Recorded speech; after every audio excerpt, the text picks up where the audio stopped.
व्यसन के लिए 1 मिनट की देरी नहीं होती, श्रृंगार के लिए 1 मिनट की देरी नहीं होती।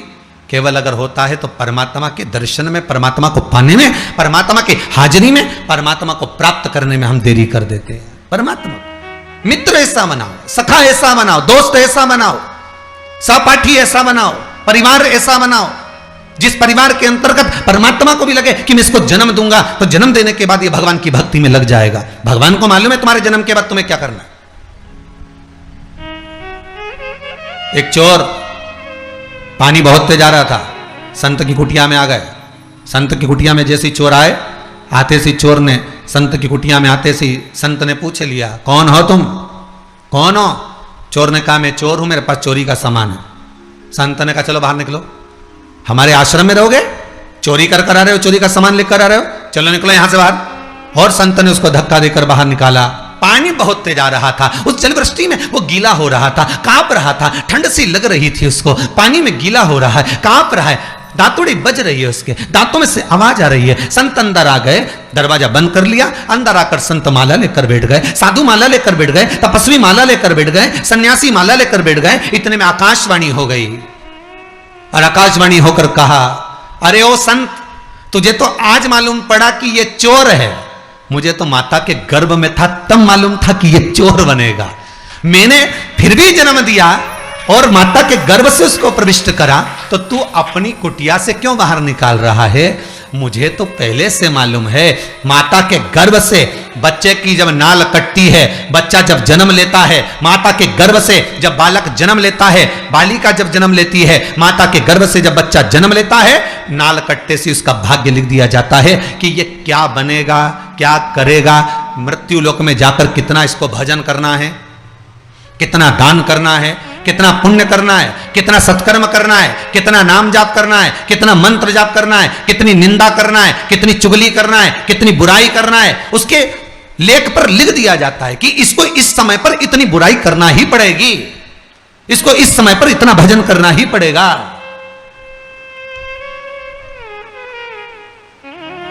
और जब उसके भाग्य में लिख दिया गया,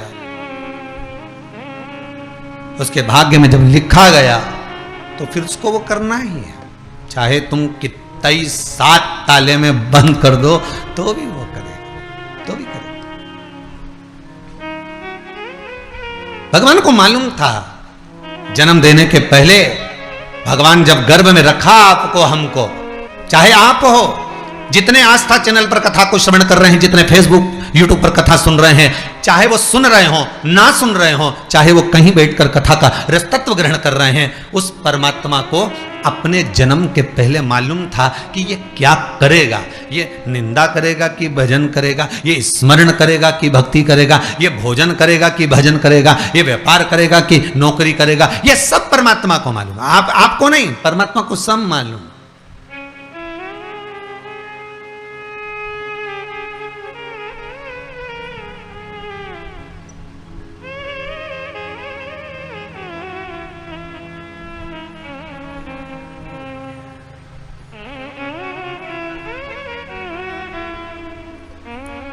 यशोदा जी की गोद में भगवान कृष्ण को जब देखा गया, यशोदा जी की गोद में जब लाला को देखा गया, महाकाल राजा ने, मेरे भगवान भूत अधिपति भूतेश्वर मेरे शिव ने कहा कि इसके मस्तक पर काल मंडरा रहा है, इसके मस्तक पर काल मंडरा रहा है, ये कह दिया।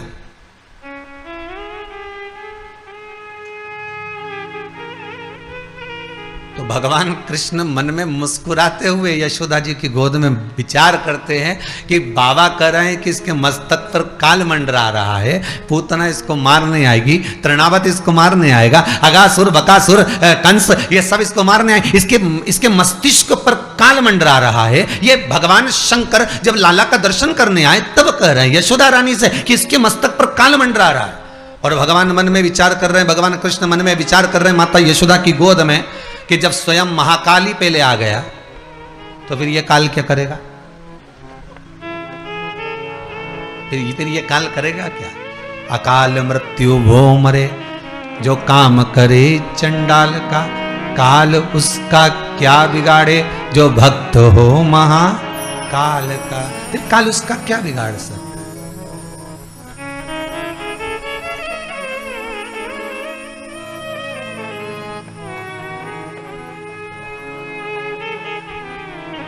तो बिगाड़े क्या।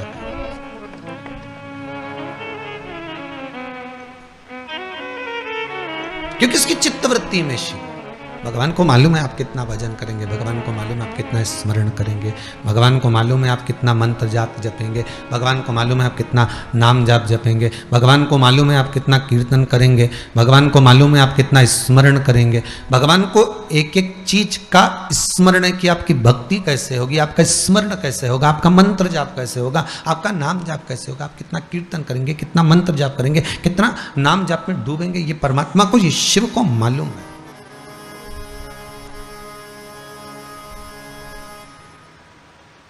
भगवान को ये ज्ञात है, पर हम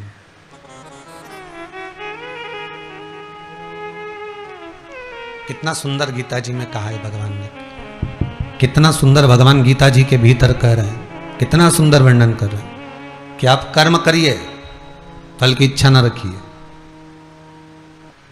आप तो केवल कर्म करो,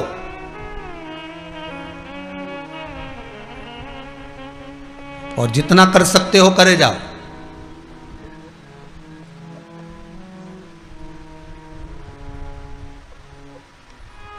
जिस पल, जिस घड़ी, जिस क्षण आपको लगे कि अब मैं कर्म करते करते हार गया, थक गया, अब मेरे बस का कुछ भी नहीं रहा, तब फिर विचार कर लेना।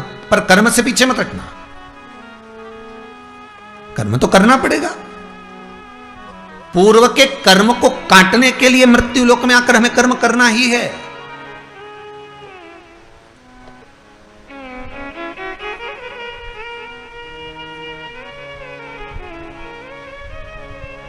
दुख आपको आपका परिवार कभी नहीं देता भाई। ना आपकी माता आपको दुख देगी, ना आपकी पिता आपको दुख देंगे, ना आपका भाई आपको दुख देगा, ना आपकी धर्म पत्नी आपको दुख देगी, ना पति दुख देगा, ना बच्चे दुख देंगे, ना कुटुंब दुख देगा, ना बहू दुख देगी, ना पोता पोती दुख देंगे। आप में से कितने लोग हैं जो टीवी पर कथा सुन रहे हैं और उनका परिवार उनको दुख दे रहा है? कितने लोग हैं ऐसे? कभी विचार करना एकांत में बैठकर कि आपको ना आपकी पत्नी दुख दे रही है, ना आपको आपका पति दुख दे रहा है, ना आप अपने पति को तलाक दे रहे हो, ना आप अपनी पत्नी को तलाक दे रहे हो, ना आपका बेटा आपको दुख दे रहा है, ना आपकी बहू आपको दुख दे रही है, ना आपका कुटुंब के लोग, परिवार के लोग, भाई आपको दुख दे रहा है। ये कहीं नहीं हो सकता। भाई भी आपको दुख नहीं दे रहा, ना आपके परिवार वाले, ना नातेदार, ना रिश्तेदार, ना मित्र, ना सखा, ना दोस्त, कोई आपको दुख नहीं देता।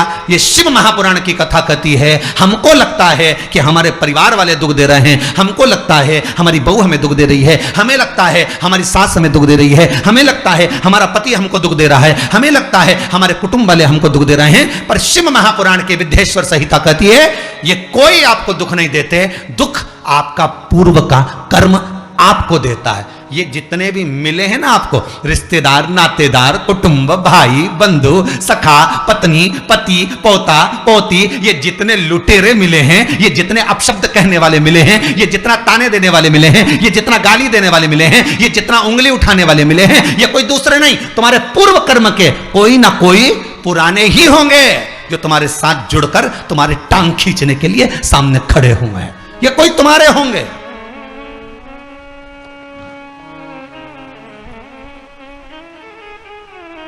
तो ये सब दिमाग से निकाल दीजिए आप, आपके ये चित्तवृत्ति बुद्धि से ये बात सब निकाल दो। जितने लोग कथा सुन रहे हैं ना, अपनी बुद्धि से निकाल देना कि मेरी बहू मुझे गाली दे रही है। हाँ, तूने किसी गाय को रोटी नहीं दी और दी भी होगी, दूसरी बार गाय आ गई होगी तो डंडा मार के भगा दिया, वही बहू आई है, वाणी के डंडे कुदा रही है।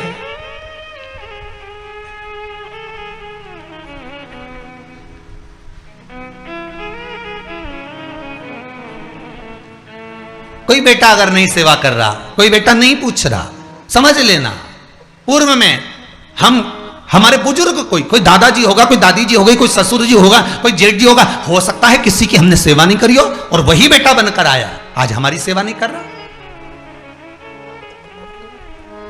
मत बुरे कर्म कर बंदे वरना पछताएगा, भगवान की आंखों से तो बच नहीं पाएगा, तू बच नहीं पाएगा। अरे ओ अज्ञानी, मत करना नानी। बचना नहीं है, बहुत बहुत ये हमें लगता है गुरुजी मेरी बहू बहुत परेशान करे, गुरुजी मेरी सास बहुत परेशान करे, मेरा भाई मेरी प्रॉपर्टी खा गया, मेरा भाई ये लेकर चले गया, मेरे ससुराल वाले ऐसे, मेरे रिश्तेदार ऐसे, मेरे कुटुंबी ऐसे, मेरे कबीले वाले ऐसे, मेरे ये ऐसे। तो हमको लगता है कि ये अपने ऐसे।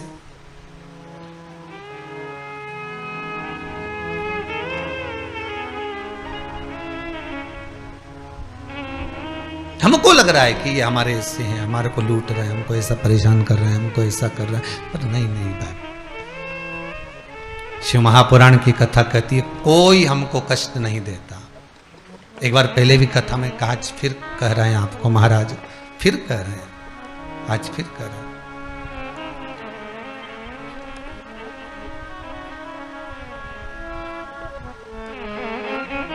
आपको फिर निवेदन कर रहे हैं। बीमार हुए देवास में, बीमार हुए भोपाल में, बीमार हुए सीहोर में, बीमार हुए कहीं, डॉक्टर को दिखाने जा रहे हैं इंदौर, डॉक्टर को दिखाने जा रहे हैं भोपाल, डॉक्टर को दिखाने जा रहे हैं देवास, मुंबई, पूना, जहां तहां हम डॉक्टर को दिखाने के लिए जा रहे हैं। वहां हॉस्पिटल में हमने सुई लगवाई, इंजेक्शन लगवाया, वहीं से कहीं कुछ चीरा फाड़ी कर दी, ऑपरेशन कर दिया। जरा विचार करना, कभी एकांत में बैठ कर कि रहते यहाँ थे, दवाई लेने पहुँचे वहाँ, इंजेक्शन वहाँ लगवाया, बताओ ऑपरेशन वहाँ करवाया। तो इतने सारे हॉस्पिटल, कहीं ना किसी ने कहा सूरत भी जा सकते हो, किसी ने कहा अहमदाबाद चले जाओ, किसी ने कहा वहाँ चले जाओ, कोई कहा पूना चले जाओ, कोई कहा मुंबई चले जाओ, कोई कहा इंदौर चले जाओ, कोई कहा भोपाल चले जाओ। पर रहने वाला कहाँ का और जाकर ऑपरेशन करवा रहा है कहाँ पर? विचार करिएगा। रहने वाला कहाँ का और इंजेक्शन लगवा रहा है कहाँ जाकर? जरा विचार करिएगा।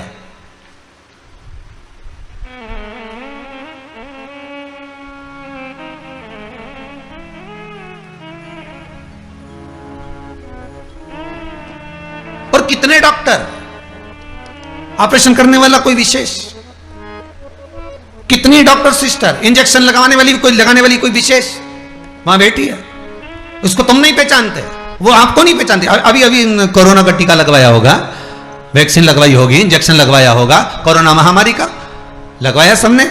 अब लगवाया तो उसमें आपके मन में विचार तो आया कि ना तो हम इस सिस्टर को पहचानते, ना हम इस डॉक्टर को पहचानते, गए और सुई लगवा के आ गए, पर उसने हमको कष्ट तो दिया, भले वो थोड़ा सा चुभाया पर कष्ट तो मिला। पर विचार करा कि ये क्यों मिली, कारण क्या था, इसी ने क्यों चुभाया। हो सकता है पूर्व में तुमने भी इसको कोई कष्ट दिया होगा, हिसाब बराबर करने के लिए यहां लाके छोड़ दिया।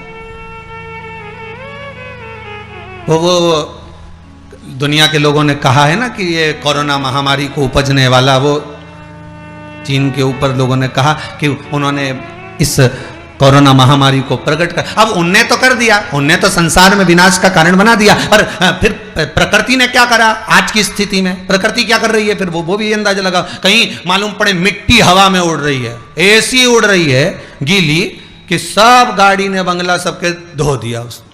फिर बचा कुचा था, पानी की बाढ़ आ गई।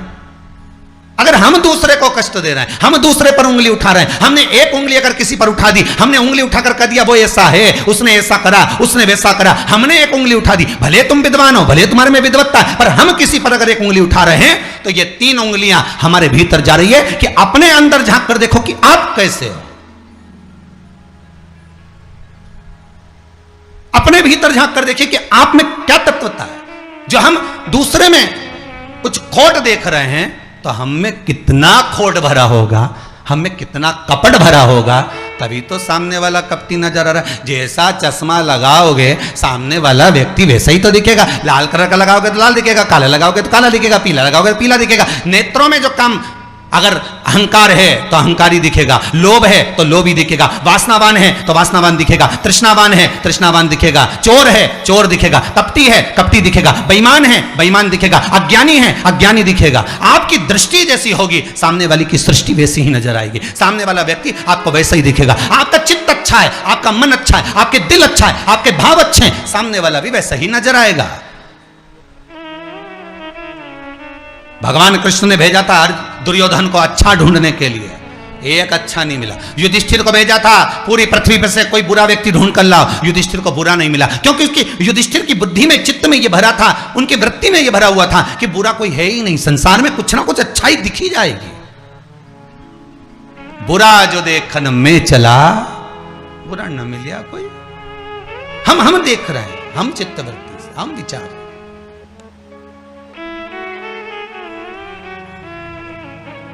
कौन ना बहू बुरी है, फिर निवेदन करूंगा, ना सास बुरी है, ना बेटा बुरा, ना बहू बुरी, ना ही ये पूरा संसार बुरा, सब अच्छे हैं।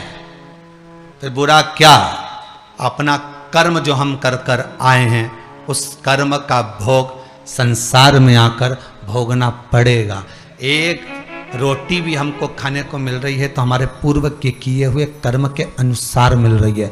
दुख भी अगर हमको मिल रहा है तो हमारे पूर्व के कर्म के अनुसार मिल रहा है। सुख भी मिल रहा है तो हमारे पूर्व के कर्म के अनुसार मिल रहा है। हम जैसा कर्म करें उसके अनुसार हमें फल मिल रहा है।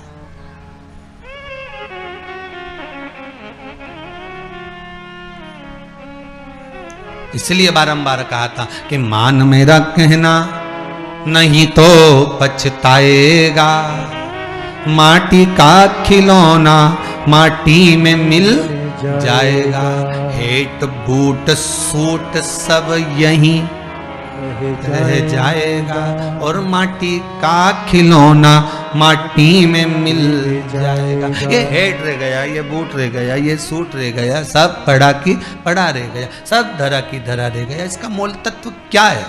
इसकी महत्वता क्या है?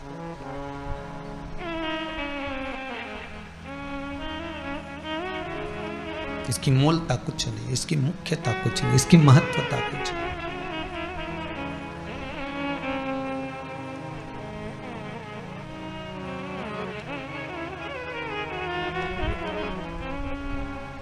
किले भोले का नाम,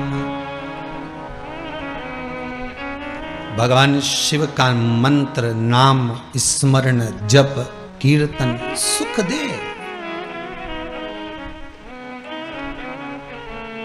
और वो सुख कोई साधारण नहीं हो सकता। वो सुख का आनंद, वो सुख का भाव बढ़ता चले जाता है, आनंद बढ़ता चले जाता है।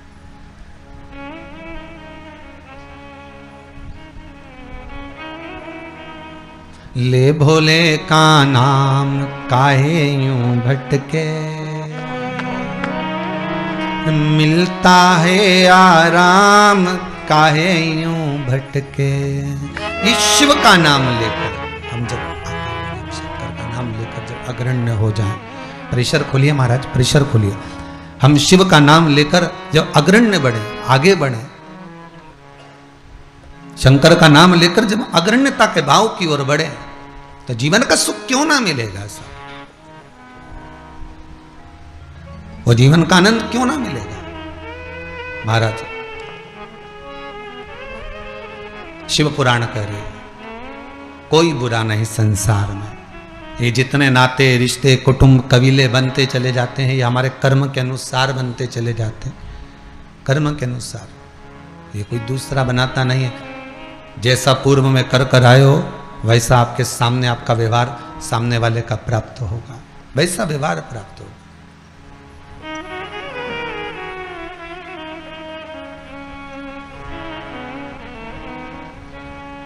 शिव पुराण कह रही है, शंकर की कथा कह रही है, शंकर का अनुमोदन कर रहा है।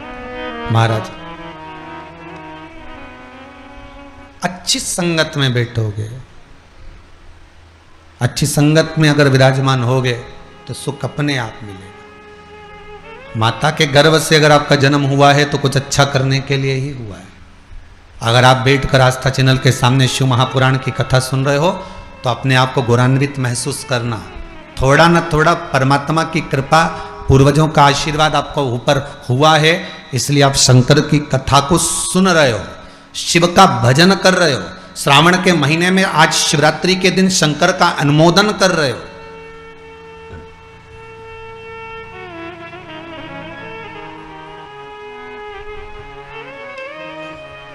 घर में 4 बहुएं होती हैं, 5 बहू होती है, 6 बहू होती है। सास 6 बहू को बोलती है कि जाओ पानी लेकर आओ, अरे बोलो जम के जरा, नहीं बोलती ना। सास किसी एक का नाम लेगी, ए बेटा, ए लाली, एक बहू का नाम लेगी और उसको पुकारेगी और पुकार कर कहेगी जरा मेरे लिए एक गिलास पानी ला दे बेटा। बहू जाएगी, पानी ला कर देगी। अब सास ने वो 3 को क्यों नहीं बुलाया रे? अरे बोलो तो जम क्या, वो 3 से क्या सास की दुश्मनी थी? नहीं, वो भी रोज मिलती, वो भी रोज प्रणाम करती है, वो भी रोज नमन करती है, वो भी रोज ना रोज सास के पास जाकर बैठती हैं, वो भी सास उनको भी साड़ी देती है और सास उसको भी साड़ी देती है, सास उसको भी रकम देती है, उनको भी। और एक को बुलाया आवाज लगाकर, ए बेटा, ए लाली, ए बहू, जरा इधर आ। और जिसका नाम लेकर बुलाया वो दौड़ कर आई और लाकर पानी दे दिया। पर सास इसी को क्यों बुलाती है? 4 बहू में से इसी बस बहू को आवाज क्यों लगाती है? बस उतना तुम अंदाजा लगा कर रखो कि सास इसी को ज्यादा क्यों बुलाती है, इसी से बात क्यों ज्यादा करती है। ना तो उसने कुछ दिया, ना इसने कुछ दिया, ना कोई बात। पर कुछ बहू में, 4 बहुओं में, 4 बेटे में कोई एक ऐसा होता है जिससे सास की अच्छी पटती है। उसी तरह भोलेनाथ भी परिवार में उसको देख लेता है जिससे शिव की अच्छी पटती है, उसी को बिठाता है कथा में।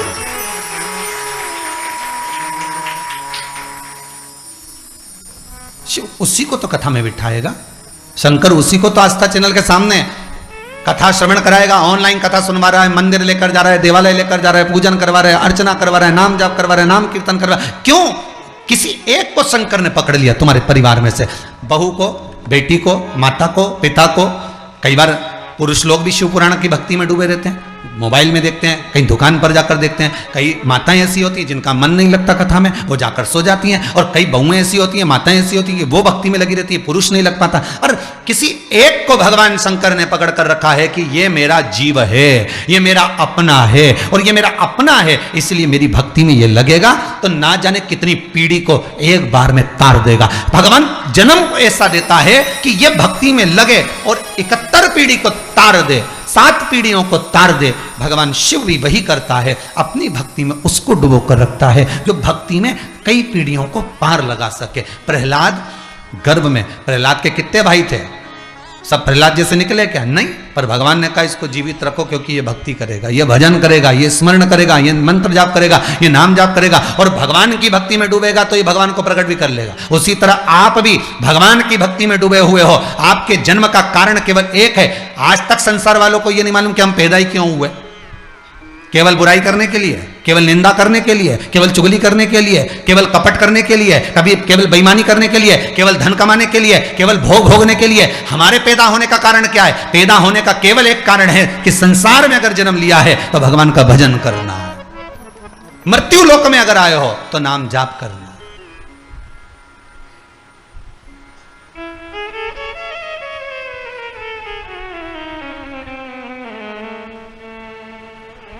अगर मृत्यु लोक में आए हो तो भजन करो, मंत्र जाप करो। अरे मौका मिला है, उस स्मरण में डूबो।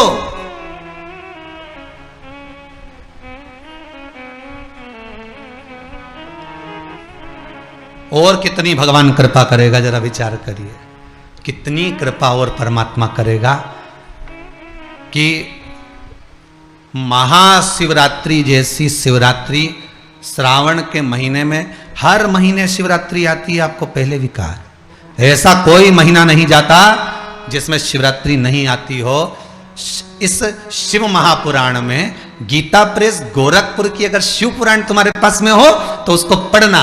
उसमें शिवरात्रि का महत्व दिया गया है, शिवरात्रि का उद्यापन दिया गया है। शिवरात्रि हर महीने आती है, प्रत्येक महीने में, हर महीने शिवरात्रि आती है। पर कुछ शिवरात्रि का महत्व स्कंद पुराण में भी कहा गया है, जैसे अधिक मास में पड़ने वाली शिवरात्रि, श्रावण मास में पड़ने वाली शिवरात्रि, इनकी महत्वता कही गई।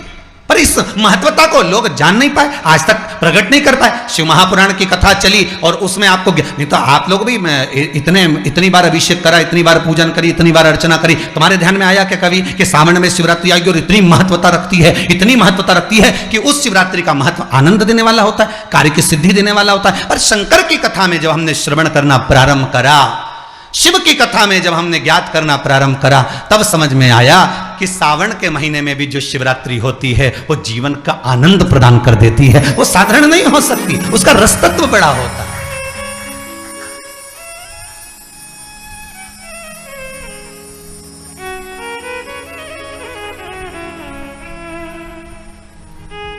एक विपिन जोशी रऊ से है, नाम है उनका विपिन जोशी, रऊ के हैं।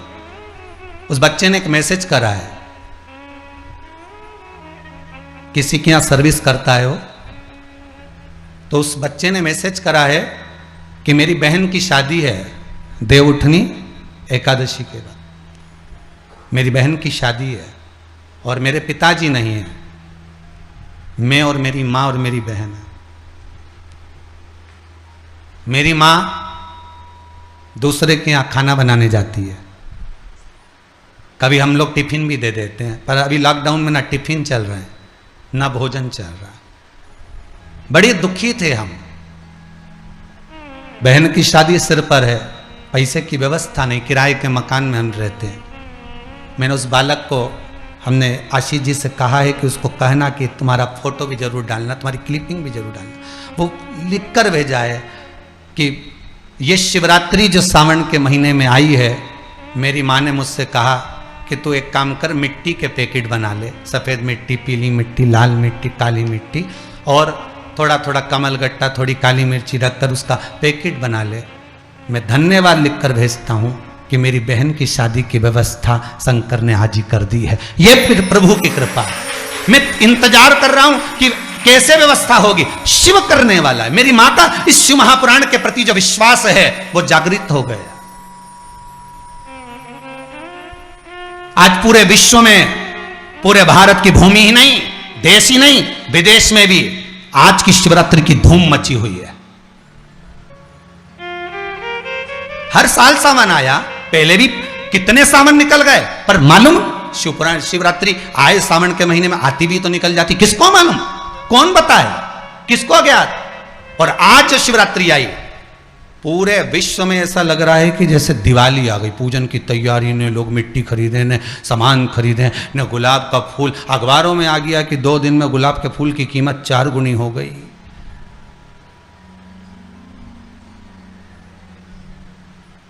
धतूरा भी सिर चढ़ गया। अब धतूरा लोगों, शंकर जी के सिर चढ़े, कई कई के तो दिमाग में चढ़ गया धतूरा। गजब। एक भाई ने तो क्लिपिंग भेजी है कि मैं धतूरा लेने आया हूं। क्या धतूरा लेने आया हो? क्या मैं धतूरा लेने आया? धन्य। कितना उत्साह, बड़ी प्रसन्नता होती है। हिंदू धर्म में पैदा हुए हो, हिंदू के बेटे हो और हिंदू धर्म के अंदर पैदा हुए हो। आज हिंदू धर्म को ये दूसरी संप्रदाय के लोग काट रहे हैं। कम से कम इस आस्था चैनल के माध्यम से, फेसबुक यूट्यूब के माध्यम से, घर घर में जब शंकर का शिवलिंग का अनुष्ठान होगा, 7 बजे से 8 बजे तक जब पूजन होगी, तो कम से कम हिंदू तो जागेगा, हिंदू तो आगे बढ़ेगा। जो ये धर्म को काट रहे हैं, हिंदू धर्म के ऊपर तलवार लेकर झूल रहे हैं कि हम हिंदू धर्म काटेंगे, हमारे धर्म में लोगों को जोड़ेंगे, हम इनको ये बना देंगे, हम इनको ये बना देंगे। नए नए लड़का लड़कियों को काट काट कर दूसरे धर्म की ओर लेकर जा रहे हो। कम से कम घर में बैठकर जब मिट्टी का शिवलिंग, पार्थिव शिवलिंग का निर्माण करोगे, और वो पार्थिव शिवलिंग का निर्माण तुम सावन में कर रहे हो, पर सावन में शिवलिंग का निर्माण अगर होता है तो सूर्य अस्त के पहले शिवलिंग का विसर्जन होता है। पर याद रखना, आप शिवलिंग बना रहे हो रात्रि को, अनुष्ठान कर रहे हो रात्रि को, विसर्जन कर रहे हो रात्रि को, तो कोई तुमसे पूछे तो कह देना क्योंकि शिवरात्रि है। 12 महीने की शिवरात्रि को रात के समय शंकर का पार्थिव शिवलिंग बन जाता है। यह शिव महापुराण में शिव चरित्र के अंतर्गत लिखा है। रात्रि के समय पर शंकर भगवान का केवल शिवरात्रि के दिन, 12 महीने की शिवरात्रि को आप रात को कभी भी शिवलिंग बनाओ, पूजन करो, अर्चना करो, 4 बार करो, भगवान की आराधना करो और फिर उसका विसर्जन करो। यह शिव महापुराण में लिखा। और वो कोई दूसरी शिव पुराण नहीं, गीता प्रेस गोरखपुर की उठा लेना, पढ़ लेना, उसमें वर्णन मिलेगा। काली मिर्ची चढ़ती है, शिव पुराण में लिखा है, उठाइए पढ़िए। गेहूं के दाने चढ़ते हैं, शिव महापुराण में लिखा है, उठाइए पढ़िए। स्मरण करो उसका। एक एक चीज जो शंकर को चढ़ रही है, वो क्यों चढ़ रही है, किस लिए चढ़ रही है, उसका अनुमोदन शंकर की कर। हिंदू धर्म में पैदा हुए हो तो अपने धर्म को कटने मत देना। दूसरे धर्म में ये बच्चे और बच्चियों को जाने मत देना। इनको रोकने का एक ही तरीका है, भले सामने बैठ के रोको, चाहे ऑनलाइन रोको, पर इस धर्म को बचाना होगा, तब जाकर धर्म रक्षति, धर्म की रक्षा होगी। नहीं तो ये धर्म कब नष्ट हो जाए कोई भरोसा नहीं। और आज भी कई लोग लगे हैं कि कैसे भी वजह ये कि क्यों हो रहा है, अभी से किस लिए हो रहा है, क्या करेंगे इसको कर कर, ऐसा कहीं होए कहीं तो घर में शिव को बनाना, उसकी आराधना करना। पार्वती मैया तो कहां जंगल में गुफा में बैठकर अकेली सखियों के साथ बैठकर पूजन कर रही है, रात भर करी हरतालिका तीज के दिन, रात भर। और यहां शिव महापुराण की कथा कहती है कि जब शिवरात्रि आए, हर महीने की शिवरात्रि पर तुम रोज शंकर जी का शिवलिंग नहीं बना सकते, तो कम से कम शिवरात्रि पर पति जब दुकान से आ जाए, रात्रि को आ जाए, तब तो बैठकर आराधना कर सकते। शिवरात्रि के दिन ही बना लो, पार्थिव शिवलिंग का निर्माण करो, पूजन करो, अर्चना करो, विसर्जन करो। पर हिंदू धर्म को बंटने मत देना। इस हिंदू धर्म के बेटा बेटी आज गलत जगह पर जा रहे हैं, दूसरे धर्म की ओर तुरंत चले जाते हैं। आज उनको हाथ जोड़ने में शर्म आती है, तुरंत हाथ को इधर उधर करना प्रारंभ कर देते हैं। हिंदू धर्म के मंदिर में प्रवेश करते हैं तो सिर पे पल्लू नहीं रखते, दूसरे धर्म में जाते हैं तो पूरा सिरी बांध लेते हैं। ये हिंदू धर्म के बेटा बेटी जब गलत जगह पर जा रहे हैं तो देरी नहीं करना हमको। ऐसे कई शिवरात्रि पर ऑनलाइन पूजन हो सकती है, एक शिवरात्रि क्या अन्य भी शिवरात्रि पर हो सकती है, पर हिंदू धर्म को डूबने नहीं दूंगा, ये विश्वास रखिएगा। धर्म नहीं कटने दूंगा, आज बेटा बेटी को भटकने नहीं दूंगा, ये विश्वास रखिएगा। जाने नहीं दूंगा, चाहे कोई कुछ कहे, आनंद ले, भक्ति करे, भजन करे, स्मरण करे, पर डूबने ना दूंगा।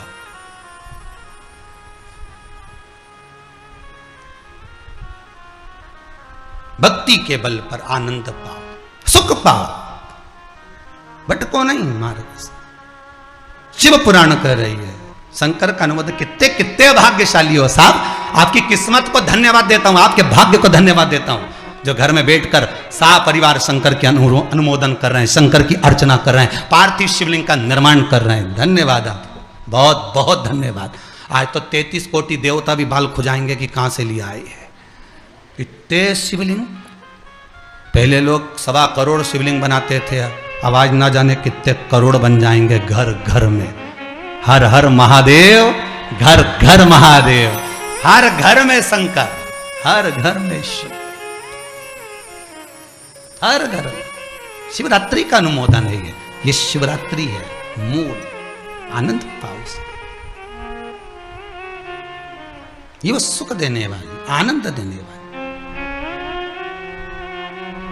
महाराज शिव पुराण कह रही है, कर्म के अनुसार हमको फल मिला। एक बार जब कद्रू और वीनता, नागों की माता कद्रू और वीनता, इन दोनों में शर्त लग गई। और शर्त लगी क्या कि ये सूर्य नारायण भगवान के जो रथ का घोड़ा है और घोड़े की जो पूंछ है वो सफेद, घोड़ा सफेद तो पूंछ भी सफेद, और कद्रू ने कह दिया काली है और वीनता करी सफेद, और उन दोनों में क्लेश मच गए। दोनों आ गया महाराज, सर्पों ने जाकर लपेट भी लिया। कितना सुंदर संवाद है महाराज जी, बहुत ध्यान दीजिएगा। कद्रू के पुत्रों ने जाकर घोड़े की पूंछ को लपेट लिया, पूंछ काली हो गई, भिन्नता को दिख गई, भिन्नता दासी हो गई कद्रू, भिन्नता कद्रू की दासी। एक बार कद्रू के 1000 पुत्र थे। सांप कितने हुए थे? 1000। और वीनता के 2 पुत्र थे, गरुण वरुण, 2।